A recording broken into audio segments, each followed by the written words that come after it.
ರಾಮೇಶ್ವರ ನೋಡ್ಕೊಂಡು ಬಂದ್ರಿ. ಹಾಡು ಅಷ್ಟೋತ್ತರ, ಕಾರ್ತಿಕ್ ಮಾಸ ಎಂಥ ಪುಣ್ಯ. ಎಲ್ಲ ವೀರಭದ್ರ ಕ್ಷೇತ್ರ ಪಾಲಕ ನೋಡಿ, ಗಣೇಶ ಎಷ್ಟು ಚೆನ್ನಾಗವನೆ.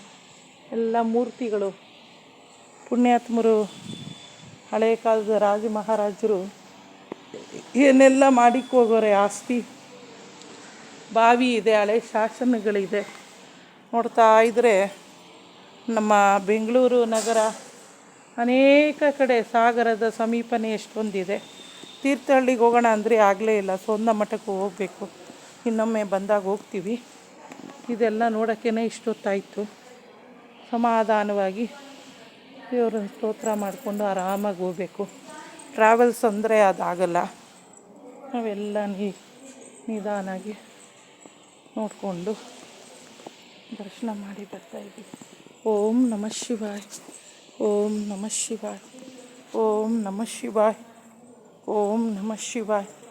ಎಲ್ಲ ಶಂಕರ ಕೃಪೆ. ತೇನ ವಿನಾ ತೃಣವಪಿ ನ ಚಲತಿ. ಶಿವನ ಒಲಮೆಯಿಂದ ಜ್ಞಾನ ವೈರಾಗ್ಯ ಉಪರತಿಗಳ ಅನುಸಂಧಾನಿಸಿದರೆ ಭೋಗ ಮೋಕ್ಷ ವಾಂಛಿತರು. ಕಾಮ ಕರ್ಮ ಮಾಯೆಯನ್ನು ಗೆಲ್ಲಲುವುದು ಶಿವಭಕ್ತಿಯುಕ್ತರಾಗಿರೆ. ಕಾಲಕರ್ಮ ಮಾಯೆಯನ್ನು ಗೆಲ್ಲಲುವುದು ಶಿವಭಕ್ತಿಯುಕ್ತರಾಗಿರೆ ಅಂತೇಳಿ ನಿಜಗುಣರು ಹೇಳ್ತಾರೆ.